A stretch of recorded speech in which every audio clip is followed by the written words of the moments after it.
So hello friends, today we are learn about class 9th economics chapter number 3 निर्धनता एक चुनौती का notes करेंगे जो कि आपके एग्जाम के लिए बहुत ही इंपॉर्टेंट है। सो आप इसे नोट डाउन कर लेना और एग्जाम में अक्सर इससे 4 या 5 मार्क्स में क्वेश्चन पूछे जाते हैं। सो आप इसे नोट डाउन कर लेना और चलिए स्टार्ट करते हैं अपने नोट्स।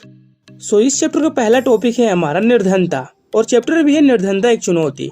सो निर्धनता से अभिप्राय जीवन के लिए न्यूनतम उपयोगी आवश्यकताओं की प्राप्ति के न होने से है। गरीबों की आमदनी इतने कम होती है कि वह उससे अपनी सामान्य जरूरतों भी पूरा नहीं कर सकते हैं। मतलब कि ऐसे व्यक्ति जो काम करते हैं और उनकी आमदनी से वो अपने सामान्य जरूरतों को भी पूरा नहीं कर पाते हैं, उन्हें हम निर्धन कहते हैं। सो बढ़ते हैं अपने अगले टॉपिक की ओर जो कि है हमारा 2 प्रकार की निर्धनता। मतलब कि जो गरीबी होती है वो 2 प्रकार की होती है।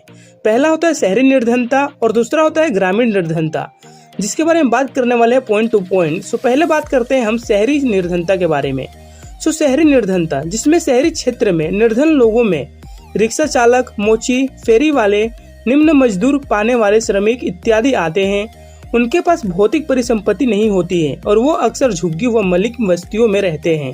मतलब कि शहरी निर्धनता में आते हैं रिक्शा चालक, मोची, फेरी वाले, निम्न मजदूर पाने वाले श्रमिक इत्यादि ये सब आते हैं जिनके पास अपनी संपत्ति नहीं होती है और वो जो है झुग्गी व मलिन बस्तियों में रहते हैं। और दूसरा है हमारा ग्रामीण निर्धनता। ग्रामीण क्षेत्र में भूमिहीन किसान, खेतिहर मजदूर, लघु एवं सीमांतर किसान आदि आते हैं। मतलब कि जो गांव में भूमिहीन किसान है जिसके पास भूमि नहीं होती है, खेतिहर मजदूर जो है वो जो है ग्रामीण निर्धनता में आते हैं। सो ये हम बात कर लिए 2 प्रकार के निर्धनता के बारे में और बढ़ते हैं अपने अगले टॉपिक की ओर जो कि है हमारा सामाजिक विज्ञानी की दृष्टि में निर्धनता। मतलब कि जो निर्धनता होती है वो एक ही प्रकार की नहीं होती है, बल्कि निर्धनता अनेक प्रकार से हो सकती है, जिसके बारे में बात करने वाले हैं। सामाजिक विज्ञानी की दृष्टि से निर्धनता क्या होती है। सो इसमें से पहला पॉइंट है हमारा निर्धनता का संबंध आय या उपभोग के स्तर से है। मतलब कि जो निर्धनता होती है, गरीबी होती है, वो पैसे और उपभोक्ता मतलब कि खाने के स्तर से होता है। सिंपल लैंग्वेज में बोला जाए तो जिसके पास पैसा नहीं है वो गरीब है। उपभोक्ता के स्तर के अलावा मतलब कि खाने पीने के स्तर के अलावा और किस प्रकार से हो सकती है गरीबी। सो कुपोषण के कारण रोग प्रतिरोधक क्षमता की कमी की वजह से हो सकती है। मतलब कि रोग की वजह से लोग बीमार पड़ जाते हैं। स्वास्थ्य सेवाओं की कमी मतलब कि जो लोग के स्वास्थ्य वो सही नहीं रहता है। रोजगार के अवसरों की कमी, लोगों को रोजगार नहीं मिलता है। सुरक्षित प्रिय और स्वच्छता तक पहुँच की कमी। सो ये कुछ निर्धनता के कारण है जो कि सामाजिक विज्ञानी की दृष्टि में निर्धनता होता है रियल में। सो बढ़ते हैं अपने अगले टॉपिक की ओर जो कि है हमारा भारत में निर्धनता रेखा का निर्धारण। मतलब कि देश में रहने वाले कौन व्यक्ति गरीब है और कौन व्यक्ति अमीर है, इन सब का निर्धारण कैसे किया जाता है, मतलब कि डिसाइड कैसे किया जाता है, उन सब के बारे में बात करेंगे। जिससे पहले बात कर लेते हैं निर्धनता रेखा क्या होता है। आय अथवा उपयोग के न्यूनतम स्तर को निर्धनता रेखा कहा जाता है। मतलब कि आय और न्यूनतम उपयोगी आवश्यकताओं की प्राप्ति के न होने से है निर्धनता रेखा। निर्धनता रेखा का निर्धारण 2 आधारों पर किया जाता है। मतलब कि जो गरीबी रेखा है उसका निर्धारण जो है 2 आधारों पर किया जाता है, जिसमें से पहला है हमारा कैलोरी आवश्यकता और दूसरा है आय। सो पहले बात करते हैं कैलोरी आवश्यकताओं के बारे में। ग्रामीण क्षेत्र में 2400 कैलोरी प्रति व्यक्ति प्रतिदिन तथा शहरी क्षेत्र में 2100 कैलोरी प्रति व्यक्ति प्रतिदिन। कैलोरी का मतलब होता है ऊर्जा की इकाई, मतलब कि एनर्जी का इकाई। मतलब कि ग्रामीण क्षेत्र के जो लोग हैं वो ज्यादा मेहनत करते हैं, इसलिए ग्रामीण क्षेत्र में 2400 कैलोरी प्रति व्यक्ति प्रतिदिन और शहरी क्षेत्र में 2100 कैलोरी प्रति व्यक्ति प्रतिदिन, क्योंकि शहर में जो लोग हैं वो मेंटली वर्क करते हैं ना कि फिजिकली। सो ये था कैलोरी आवश्यकता। और निर्धनता रेखा का निर्धारण करने वाला दूसरा आधार है आय, जो कि ग्रामीण क्षेत्र में 816 रुपये प्रति व्यक्ति प्रति माह तथा शहरी क्षेत्र में 1000 रुपये प्रति व्यक्ति प्रति माह। ये आंकड़े सुरेश तेंदुलकर कमेटी द्वारा दी गई थी। मतलब कि ग्रामीण क्षेत्र में रहने वाला एक व्यक्ति जो है 816 रुपये में अपने खर्चा चला सकता है और शहरी क्षेत्र में रहने वाले एक व्यक्ति जो है 1 महीने में 1000 रुपये में काम चला सकता है, यानी अपना खर्चा चला सकता है। और ये आंकड़े जो है सुरेश तेंदुलकर कमेटी द्वारा दी गई थी। और इसके बाद ग्रामीण क्षेत्र में 1972 रुपये प्रति व्यक्ति प्रति माह तथा शहरी क्षेत्र में 1407 रुपये प्रति व्यक्ति प्रति माह। यह आंकड़े सी रंगराजन कमेटी द्वारा दी गई थी। मतलब कि सुरेश तेंदुलकर कमेटी द्वारा दी गई आंकड़े के बाद दूसरे आंकड़े बनाए गए जो कि सी रंगराजन द्वारा बनाए गए थे। उनके आंकड़े के दौरान ग्रामीण क्षेत्र में जो लोग हैं वो 1972 रुपये में प्रति व्यक्ति प्रति माह जो है अपना खर्चा चला सकता है और शहरी क्षेत्र के जो लोग हैं एक व्यक्ति जो है वो 1407 रुपये में प्रति माह जो है अपना खर्चा चला सकता है। और ये आंकड़े जो है रंगराजन कमेटी द्वारा दी गई थी। सो इस प्रकार निर्धनता रेखा का निर्धारण किया जाता है।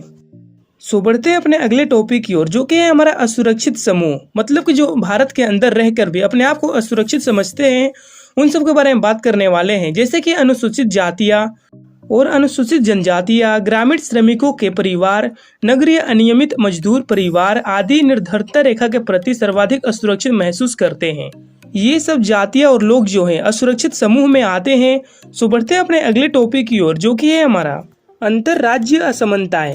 मतलब कि राज्य के अंदर असमानताएं जो होती है, उन सब के बारे में बात करने वाले हैं। जैसे कि प्रत्येक राज्य में निर्धन लोगों का अनुपात एक समान नहीं है। बिहार और उड़ीसा सर्वाधिक निर्धन राज्य है।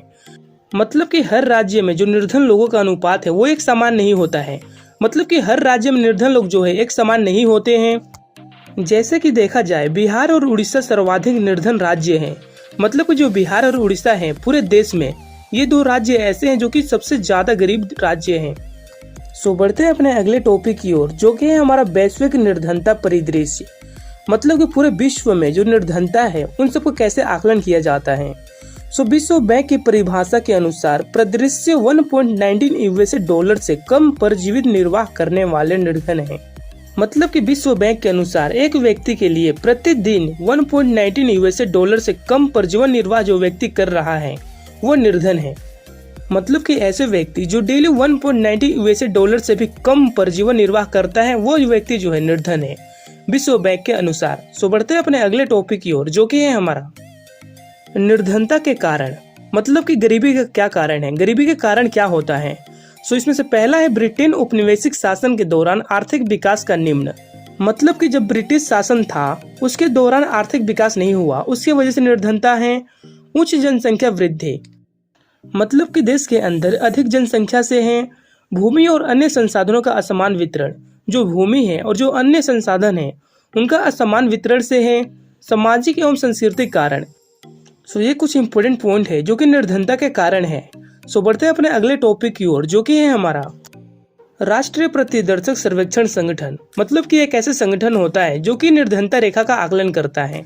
सो चलिए देखते हैं। नेशनल सैंपल सर्वे ऑर्गेनाइजेशन वह संस्था जो भारत में निर्धनता रेखा का समय समय पर आकलन करता है। मतलब कि जो नेशनल सैंपल सर्वे ऑर्गेनाइजेशन है वो एक ऐसी संस्था होती है जो भारत में निर्धनता रेखा का समय समय पर आकलन करती है। और जो नेशनल सैंपल सर्वे ऑर्गेनाइजेशन है वो हर 5 साल में ही निर्धनता रेखा का आकलन करती है। और इसी में अगला टॉपिक है हमारा गरीबी कम हुई है। मतलब कि किस किस राज्य में जो है गरीबी कम हुई है और किसके वजह से हुई है। सो पहला है हमारा पंजाब और हरियाणा में उच्च कृषि वृद्धि दर से। मतलब कि जो पंजाब और हरियाणा है वो कृषि करके अपने गरीबी को कम किया है।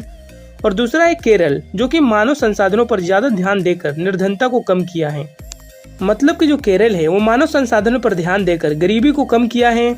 और थर्ड पॉइंट है हमारा आंध्र प्रदेश तथा तमिलनाडु में अनाज के सार्वजनिक वितरण के दौरान निर्धनता को कम किया गया है। मतलब कि जो आंध्र प्रदेश है और तमिलनाडु है उसमें अनाज के सार्वजनिक वितरण के कारण निर्धनता कम हुई है। और पश्चिम बंगाल में भूमि सुधार के माध्यम से, और जो पश्चिम बंगाल है उसमें भूमि को सुधारा गया और उस पर कृषि किया गया। इसके वजह से पश्चिम बंगाल में जो है गरीबी कम हुई है। सो ये था कुछ इंपॉर्टेंट पॉइंट जिसकी वजह से गरीबी कम हुई थी।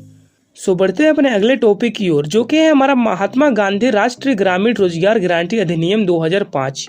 जो महात्मा गांधी राष्ट्रीय ग्रामीण रोजगार गारंटी अधिनियम 2005 था उसमें क्या क्या था। सो इसका उद्देश्य था ग्रामीण क्षेत्र में आजीविका सुधार करना।